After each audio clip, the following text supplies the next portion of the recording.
Period में कब बाल धोने से आपकी प्रेगनेंसी जल्दी से जल्दी रुक सकती है। आज इसी टॉपिक को लेकर आगे बढ़ेंगे क्योंकि बहुत सारे लोगों का ये भी कंफ्यूजन होता है कि पीरियड में बाल धोना बिल्कुल सही नहीं है और कुछ लोगों का ये भी मानना होता है कि अगर इसी महीने ट्राई करना चाहिए तो आपको हेयर वॉश करना बंद कर देना चाहिए। तो कई बार वो ओव्यूलेशन के समय में हेयर वॉश करना बंद कर देते हैं, कुछ लोग होते हैं इम्प्लांटेशन के टाइम पे बंद कर देते हैं और कुछ लोग होते हैं जो कि पीरियड्स में भी बाल धोते रहते हैं। यानी कि पूरे महीने उनको बिल्कुल यही नहीं अंदाजा होता है कि सर धोने से उनकी प्रेगनेंसी कैसे रुक सकती है, क्योंकि सही जानकारी आज इस वीडियो में मैं देने वाली हूँ। वीडियो को प्लीज पेशेंसली पूरी जरूर सुनिएगा क्योंकि इससे रिलेटेड जो भी क्वेश्चंस हैं आपको सारी की सारी इसी वीडियो में मिलेगी, ताकि आपको सारी बातें समझ पाए कि आपको हेयर वॉश कब बंद कर देना चाहिए और कब आपको रीस्टार्ट करना चाहिए। वीडियो काफी इन्फॉर्मेटिव है, प्लीज शुरू से लेकर लास्ट तक जरूर देखिएगा। नमस्कार दोस्तों, मेरा नाम हर्षिता वर्मा है और आपका मेरे चैनल ट्विंस माय वर्ल्ड पे बहुत बहुत स्वागत है। सबसे इम्पॉर्टेंट चीज़ क्या होती है कि हेयर वॉश का आपकी प्रेगनेंसी से बहुत बड़ा कनेक्शन होता है।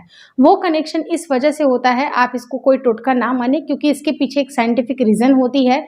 जब भी अगर आपका मेंस्ट्रुएशन होता है उस टाइम पे आपकी बॉडी को काफ़ी ज़्यादा गर्मी की ज़रूरत होती है और उस टाइम पे अगर आप सर से बाल धोते हैं तो आप अपने पीरियड के फ्लो को दिक्कत कर रहे हैं, हैम्पर कर रहे हैं और उसके वेग को आप रोक रहे हैं। जब अगर आप इसके वेग को रोकते हैं तो आपके शरीर में धीरे धीरे करके आपके रिप्रोडक्टिव अंगों में कुछ ना कुछ परेशानियां आती हैं। वो परेशानियां फिब्रॉइड्स हो सकती हैं, एंडोमेट्रियोसिस हो सकती हैं या लॉन्ग टर्म पे आपको पीसीओडी या फिर पीसीओएस हो भी जाती है। यानी कि अगर आप पीरियड के दौरान पे अगर आप अपना हेयर वॉश करते हैं तो वो बिल्कुल सरासर गलत है। आयुर्वेद के भी हिसाब से आपको ये बिल्कुल भी नहीं करना चाहिए क्योंकि जैसे ही आप अपने पीरियड के फ्लो को रोकते हैं आपके अंदर अंदर ही, जैसे कि मान लीजिए कि गांठें क्यों बन जाती हैं, आपको पीसीओडी की समस्या क्यों होती है, क्योंकि जितना फ्लो ब्लड का निकलना चाहिए था, जो 4 से 5 दिन आपकी बॉडी को हीट की ज़रूरत थी, उतना हीट आपने बॉडी को दिया नहीं और साथ ही साथ जो आपके डाइट हैं वो भी बिल्कुल अच्छे नहीं है। पीरियड्स के दौरान में ठंडी ठंडी चीज़ें या ठंडी तासीर वाली चीज़ों का भी सेवन आपको नहीं करना चाहिए। दूसरी इंपॉर्टेंट चीज़ क्या होती है, आपका ओव्यूलेशन, यानी कि आपके शरीर से जब अंडा रिलीज होता है उस टाइम पे क्या सिनेरियो होती है। तो उस टाइम पे आपकी बॉडी हल्का सा, उसकी बॉडी के टेम्परेचर में थोड़ा सा वृद्धि आती है क्योंकि जब अगर आपकी बॉडी का जब टेम्परेचर बढ़ता है, जिसे हम लोग बेसल बॉडी टेम्परेचर बोलते हैं, वो एक सटीक लक्षण होता है जिससे कि महिला की जो शरीर होते हैं वो अंडा रिलीज करने के लिए तैयार करते हैं। यानी कि उस टाइम पे भी आपकी बॉडी का टेम्परेचर थोड़ा सा बढ़ा हुआ होता है। और लेकिन ओव्यूलेशन का कोई पर्टिकुलर एक ऐसा टाइम नहीं होता है महिलाओं का कि इसी दिन पे ओव्यूलेशन होगा। यानी कि हेयर वॉश का ओव्यूलेशन से कोई भी ज़्यादा कनेक्शन नहीं होता है क्योंकि एकदम स्लाइट चेंजेस होते हैं जो कि बॉडी में आपको हल्की सी गर्माहट होती है, उसका बहुत बड़ा कनेक्शन आपके हेयर वॉश से नहीं है क्योंकि आपकी ओव्यूलेशन टाइम ही फिक्स नहीं है। कई बार क्या होता है कि महिलाओं की 28 दिन, 29 दिन या फिर 30 दिन, 35 दिन की साइकिल चल रही है, उसके हिसाब से उनका ओव्यूलेशन चेंज होता है। यानी कि कई बार ओव्यूलेशन जल्दी भी हो सकता है, कई बार ओव्यूलेशन लेट से भी हो सकता है। तो जब अगर लेट से होगा तो आपको नहीं पता होगा कि कब है, लेकिन आपका बॉडी जो है आपको संकेत देगा। उसी टाइम पे रिलेशन प्लान करना ज़्यादा ज़रूरी है। बिल्कुल हेयर वॉश के बारे में आपको सोचना या उसमें दिमाग लगाना इतना ज़रूरी नहीं है क्योंकि हेयर वॉश का ओव्यूलेशन से कोई भी कनेक्शन नहीं है। बहुत सारी जो महिलाएं होती हैं ओव्यूलेशन के टाइम पे हेयर वॉश करना बंद कर देती हैं, जो कि बिल्कुल गलत प्रैक्टिस हो सकती है। इससे आप अपने नॉर्मल रूटीन में चेंजेस कर रहे हैं क्योंकि सही टाइमिंग जो हेयर वॉश बंद करने की होती है वो होती है इम्प्लांटेशन के दिनों में।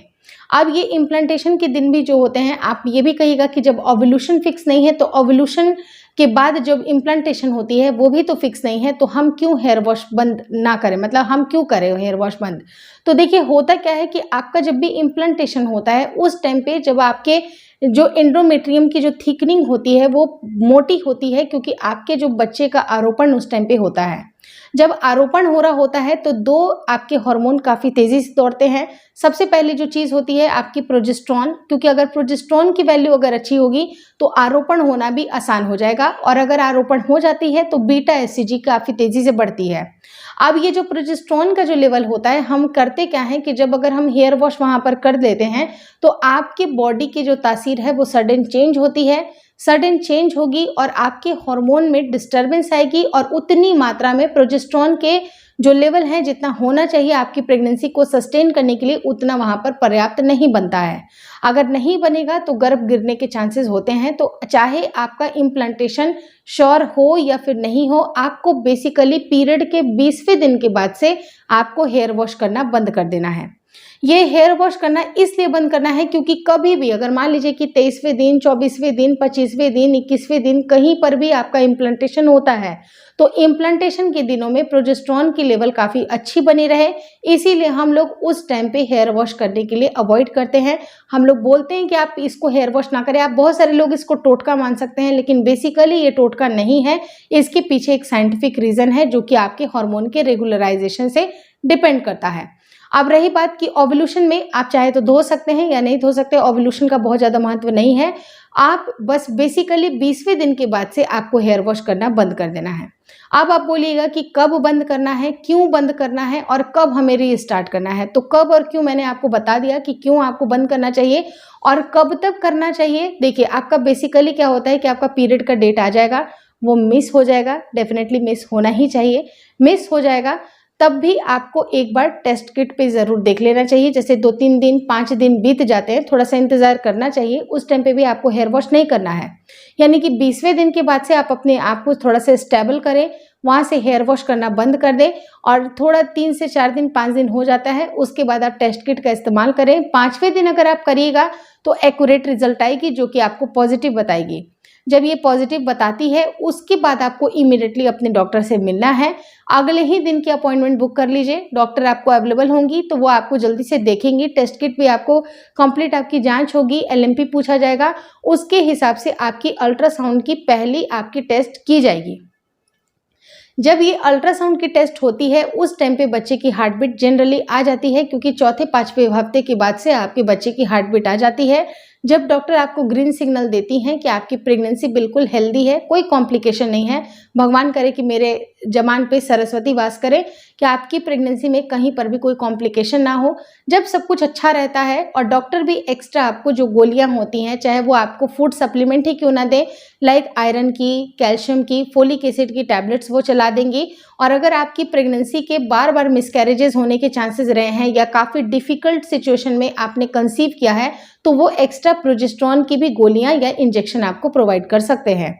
अगर आपको प्रोजेस्टेरोन के शॉट लगे हैं, अगर इंजेक्शन लगा है या फिर आपने वजाइनल टैबलेट्स का इस्तेमाल किया है जो कि प्रोजेस्टेरोन के लिए दिया जाता है, क्योंकि एक्स्ट्रा प्रोजेस्टेरोन जो होती है आपकी प्रेगनेंसी को सस्टेन करने के लिए ज़रूरी होती है।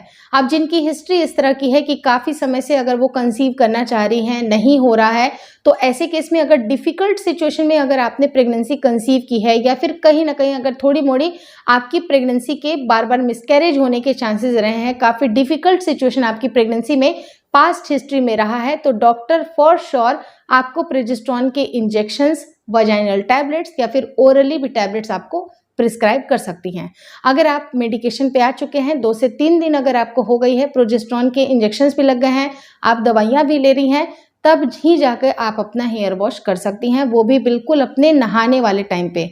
शाम के वक्त में, दोपहर के टाइम पे कभी भी हेयर वॉश ना करें। जो भी आपका नॉर्मल रूटीन है, जिस टाइम पे अगर आप स्नान करते हैं, या तो सुबह के 7 बजे आपकी रूटीन है तो आप सुबह के 7 बजे स्नान कर लीजिए, लेकिन उसी पर्टिकुलर टाइम पे आपको स्नान करना है।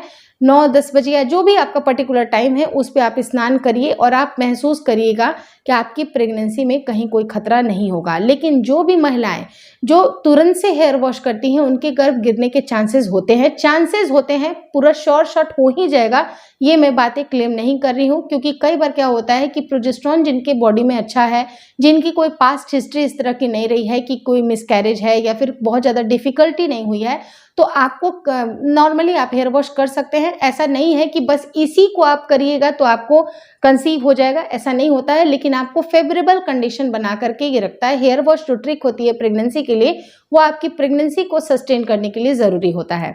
होपफुली आपको सारी बातें क्लियरली आज इस वीडियो में समझ में आ गई, मैंने सारी इन्फॉर्मेशन आपको दी। अगर स्टिल कोई डाउट रहती है तो कमेंट करना ना भूलें। वीडियो काफ़ी अच्छी लगी तो प्लीज़ लाइक कर दीजिएगा, चैनल पे नए हैं तो चैनल को शेयर और सब्सक्राइब करना ना भूलें। और मुझे इंस्टाग्राम पे और फेसबुक का एक मेरा पेज है, सेम नेम से है, ट्विंस माई वर्ल्ड, उनको भी विजिट करना और उनको फॉलो करना बिल्कुल ना भूलें। Thank you so much for watching Twins My World.